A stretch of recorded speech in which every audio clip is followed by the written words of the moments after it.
Ault Park is a beautiful place. A place of great gardens, a place of a great view to the river, lots of space to walk, to exercise if you wish. I think the flowers are beautiful. It is an oasis for me. It's a place that allows for a certain sort of meditative state that it's hard to find anywhere else in today's environment. You got a little bit of nature. We're in Cincinnati, where I live, and it gives me time to think about my day and what I'm going to plan with work and family events. And you have nature all around you. It's very, very refreshing to come up to Ault Park every day. I think it's bringing the community into the area and sharing it with others, which is my philosophy of life. Be blessed with something and share it with others.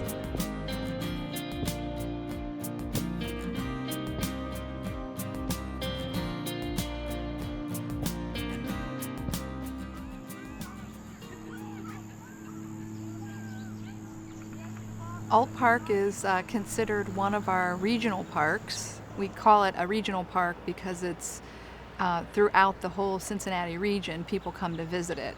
So we have both, the neighborhood people and then people from northern Kentucky and the west side of Cincinnati know about Ault Park. I think it brings a lot of people together. First of all, it was a local person that donated their land and made it a place for the people of Cincinnati. Levi Addison Ault settled in Cincinnati as a young man and became an influential businessman and community leader.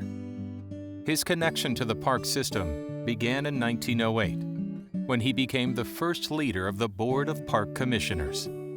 This is where he earned the nickname, Father of Cincinnati Parks. Upon his retirement 20 years later, what began as 400 acres had increased to 2,200 acres of city park land, of which 224 acres he personally donated. Ault, being a naturalist, upon seeing the Little Miami River floodplain, was inspired to acquire 142 acres of the surrounding land, which he and his wife, Ida May, then donated to the Cincinnati Park system in 1911. With additional gifts from the Ault family and other Cincinnatians, the park covers 224 acres. Sitting atop Mount Lookout, it is the fourth largest park in Cincinnati. It is said that upon looking out over what would become his namesake, Levi Ault reflected, "Here's $1 million view worthy of a structure of no less beauty than the Parthenon."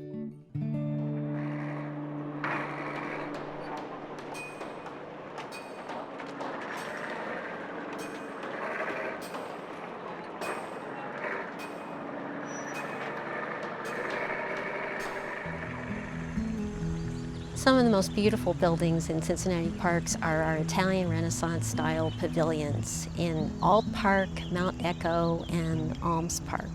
And they're characterized by their use of arcades and classical detail.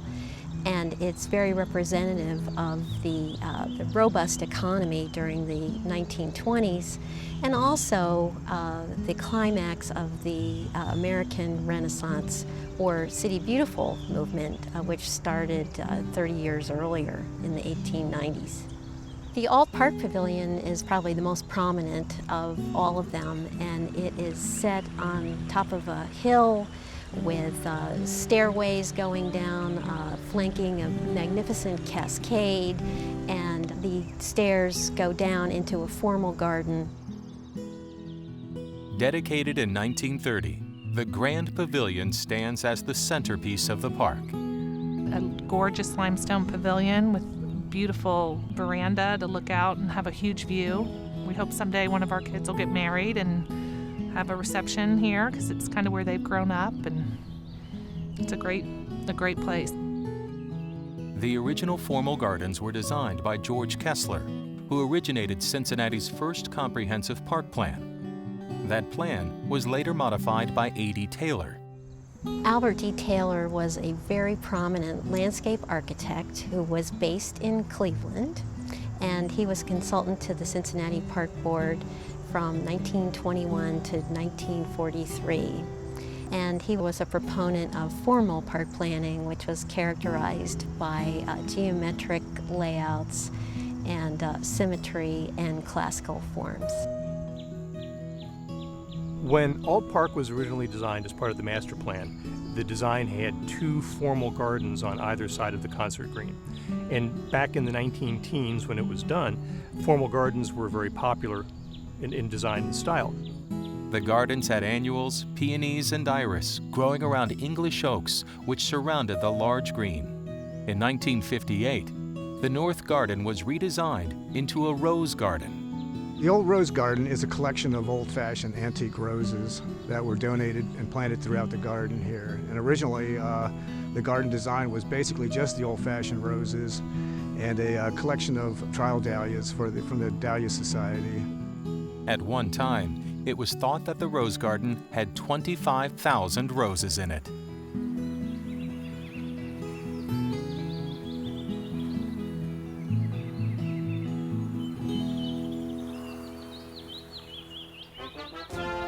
For the first 30 years, the park flourished, beckoning people from all over to come and enjoy its splendor.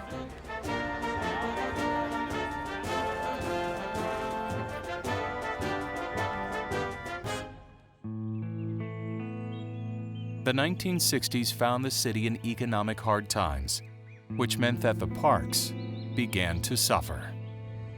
By the 1970s into the early 80s, however, the city and the park system was facing an aging infrastructure. We've talked about the historic buildings that we had, but of course they age over time and they have needs, and the city was finding itself in the position of not having adequate resources to care for our infrastructure, the infrastructure of the city and of parks. Adding to these problems, a local motorcycle gang decided to make the park their headquarters. The head of the organization lived just over the edge of the hill on Shattuck, and this was where they came every day to party and hang out. Well, you can imagine the neighborhood reaction to that was not very positive, and the fewer people from the neighborhood came up, the more emboldened the motorcycle gang was to do whatever they felt like. The park deteriorated, maintenance declined, gardening declined, all the things the community really enjoyed were fading away. And the more intimidated the neighbors were, the fewer of them came, and the more emboldened the motorcycle gang became, until basically the park belonged to the motorcycle gang. Repairs stopped.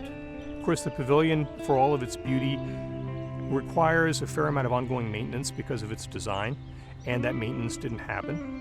The steps began to crumble, the fountain wouldn't hold water. Eventually, the entire pavilion area had a cyclone fence around the bottom to prohibit the public from access, and there was talk about tearing it down because the deferred maintenance and the damage caused by the deferred maintenance was seemingly insurmountable. I really didn't want to come up here, because it didn't offer anything. We came up to play Frisbee, and the steps were all deteriorated and rotted away. Concrete was falling all over the place. And I thought, wow, what a sad thing with such a beautiful area. Eventually, the motorcycle gang moved on, but there was little use of the park by the public, and it was in a terrible state of disrepair. And the reason that finally got turned around was, once again, through citizen action. That citizens said to the city leaders, this can't be. We can't let our legacy fall into disrepair. And there was some private fundraising at that time. And it was, for us, the birth of the Park Advisory Council movement. And at this point, we've got 24 advisory councils. But the granddaddy was the Ault Park Advisory Council. After the neighborhood came together and started to renovate things step by step, the big project we faced was restoration of the pavilion, which was a multi-million-dollar project because it had fallen into such a terrible state of disrepair. So that group undertook a major fundraising effort and had to deal with the city to match the funds raised. And I think eventually we raised over $1 million from private donors in the neighborhood to restore the pavilion. We then went on to raise additional money to restore the fountain, the balusters and balustrades, which, milled limestone is not cheap.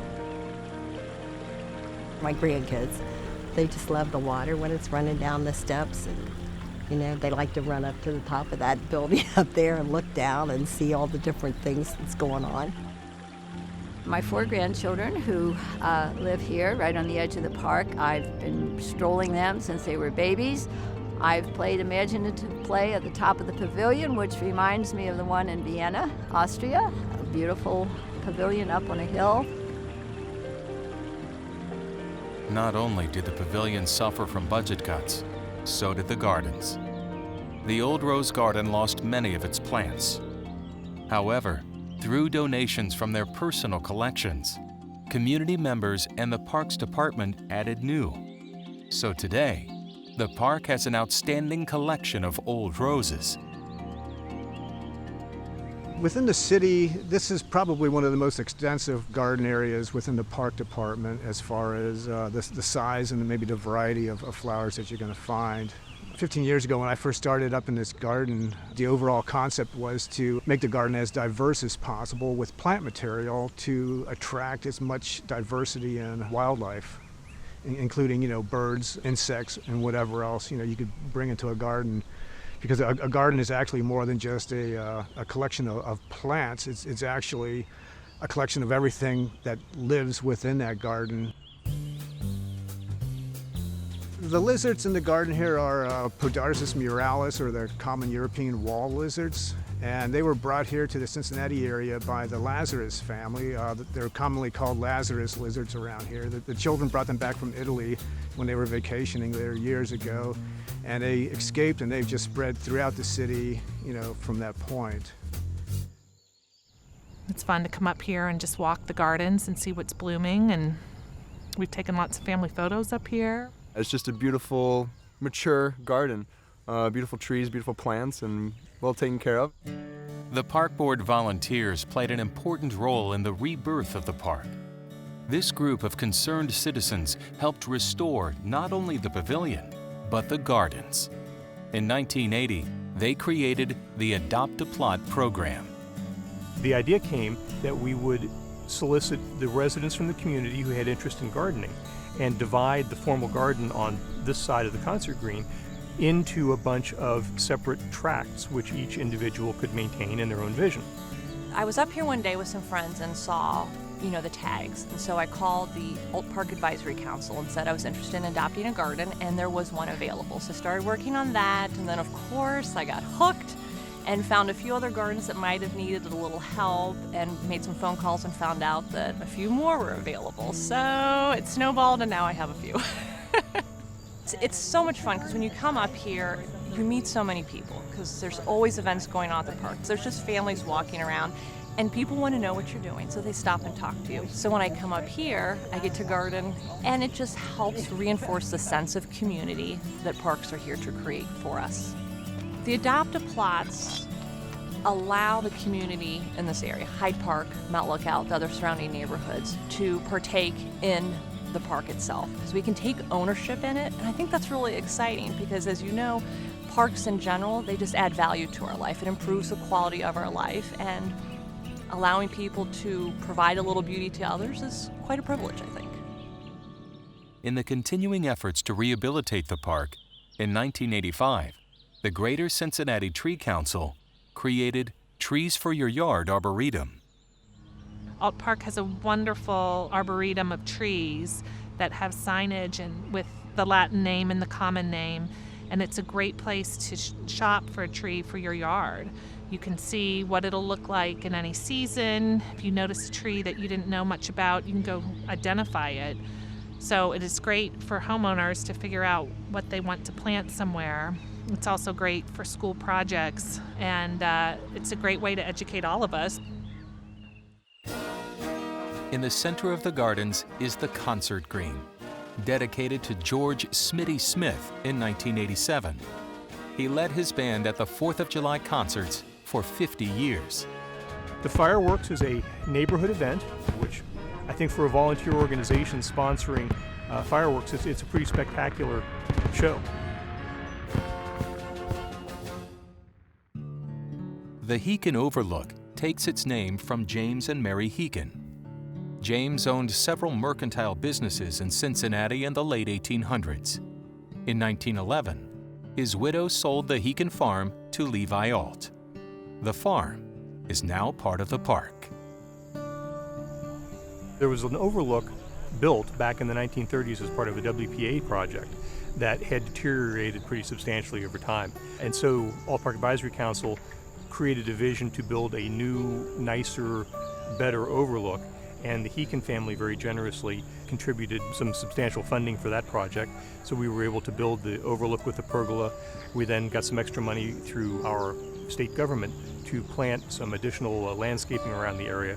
So now the residents can walk down and sit on one of the benches and watch the planes land and depart from Lunken Airport. I can remember our father, when he took his first business airplane ride, was from Lunken Airport. So sometimes we go down there, but it's a beautiful view of the field. Just brings my memories back of having lived in a very fine city. From the overlook, the Little Miami River meanders across the valley floor. It is the only national scenic river located in a major metropolitan area. Atop the hill, the pavilion makes a beautiful backdrop for summer evening dances. They used to have live dancing up here on Sunday night. And it was like the swing era, I guess, you might want to say, you know. And my mom and my dad would bring us up here on a Sunday night because they liked to go dancing. And then I met my husband up here. Along with the decline of the park, the dances stopped. 30 years later, the Ault Park Advisory Council brought the dancing back. The dances are 3 times a summer on a Thursday evening in June, July, and August, and they are a great community gathering place. People come from near and far, and for us, it's a chance to talk to neighbors that we might not normally have time to sit with, and the kids run around, and it feels very safe, and it's fun to watch all the people dancing. We have 2 children, and so we bring both children, my husband and I, and it's just great. We stroll around in the park, and you can hear the music everywhere you go, and it's just a wonderful way to spend the evening.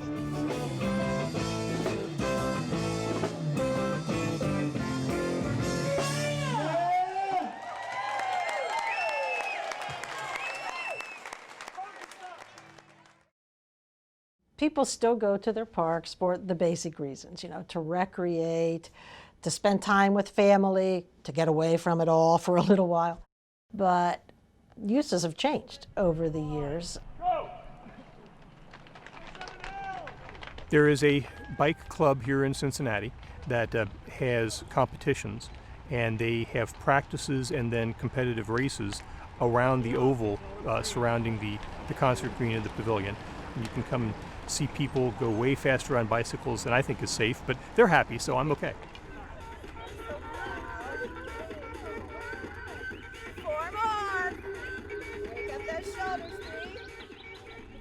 We meet as a group of moms to work out almost daily. We call ourselves Stroller Strong, and we meet out and work out together with our kids in the strollers. It just gives us a great support group to get together and work out, and it's a great place to run stairs and run hard. I think we use almost every inch of this park throughout the summer. We do laps around the flower gardens. The best part of working out in the park is that at every different kind of part of the summer, there are different things blooming, and so, you know, it's scenic and it's always changing, and it's really inspirational when you're working out. With the beauty of the pavilion and gardens, the park is the backdrop for weddings and many family celebrations throughout the year. We have this pavilion, which we have a lot of weddings in. Mainly that's what it's rented out for, our weddings. And so from the middle of May till the middle of October, there's weddings every Friday and Saturday night, sometimes on Sundays, so it's pretty active. I came here to get married. A very small, simple ceremony down by the rose garden, the rose trellis. And so, yes, that is another reason that I love this park. We were coming to look at the rose garden to see about getting married there. And I think we will definitely get married here. It's beautiful, and there's lots of places to take pictures, and it's definitely where I want to get married. Because of its popularity and size, charity events draw large crowds to the park.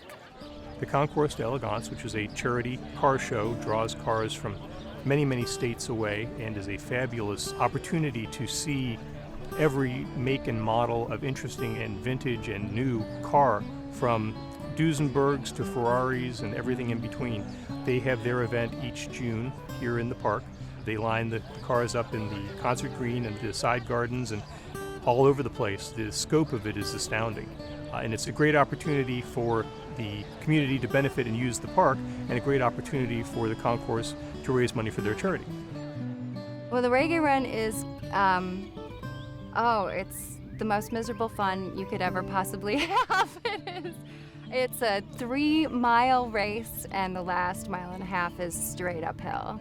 The Reggae Run, another charitable event run by people generally in the neighborhood. They have a huge turnout.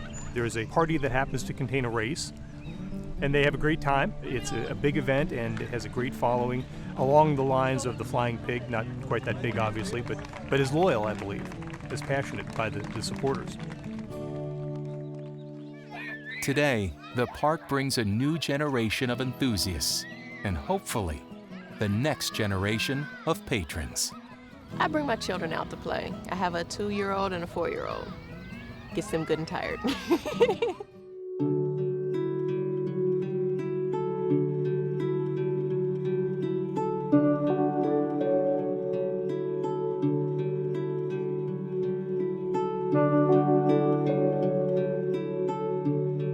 I bring my son up here all the time because he's starting to learn how to ride a bike. And so we can come up here and not have to worry about, being out on the street on his bicycle or even getting near cars. And he feels very confident practicing riding his bike, and I feel safe and secure knowing that he's riding his bike here. There was several moms in the neighborhood who wanted better play equipment for their kids. The city gave money and a private donor gave money, and then lots of families gave donations to make the renovation of the playground happen. It's not just kids who play in the park. She's a well-mannered dog, and as you can see, it's a lot of children, so we try to keep that on check. But we love this park. It has a lot of space. We walk around, and allowed areas, of course. And I love it. I think I love it more than she does. I used to walk my dog in the city. I live in Oakley, and the only access I have to walk my dog is up and down Marburg Avenue, which is a busy road. And so a friend of mine gave me a hint, and he said, come on up to Ault Park or Ault Park. They're really nice, and so I've been coming up here ever since.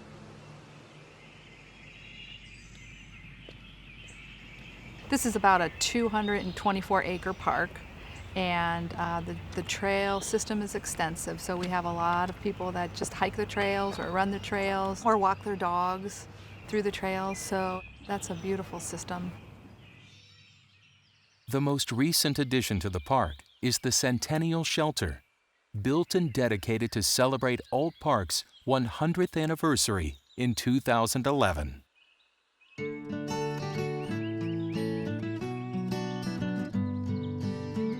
An oasis surrounded by bustling neighborhoods. Ault Park, given to the community by a man who believed in beautifying the city. Given for everyone to share and enjoy. Taken from the brink of disaster and made new again by those who care. The people of Cincinnati. I think it's a statement for Cincinnati. I think people should see it when they come here. I really like it. It's just real peaceful. We should care about our Cincinnati parks because we have something special and unique here. I've talked to people that have moved here from other parts of the country, and they just don't have what we have here, this great park system, these beautiful parks, all the wonderful opportunities. I think when you live here for so long, you don't realize how special this is. I believe that it speaks to the vitality of the community, a sense that we're leaving a legacy to future generations. It's not just about us. I think this park is bigger than the community almost, and I just hope that we continue to preserve it and celebrate it and keep it beautiful for generations to come. It means to me that I can come out and enjoy a day like this and kind of have no plans and just carpe diem, seize the day, live in the moment. The fact that so many people actually come and enjoy the garden and really appreciate the garden, it says a lot for the city as far as people's appreciation for some fine things within the park system. Ault Park is beautiful, peaceful sanctuary. The one thing we learned in the 60s and the 70s was if the community abandons the park will not be successful. We need the community engaged in the park. We need them caring about and loving and being willing to invest in the park. That's how we will succeed in the long term. This park has a rich history, and it is part of our history in Cincinnati.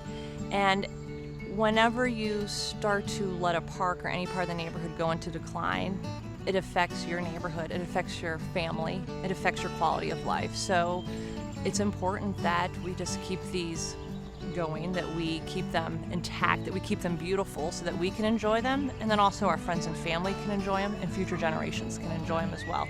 And it shows that you take pride in where you live. I would say if you want to have a little piece of heaven in Cincinnati, come up to Ault Park.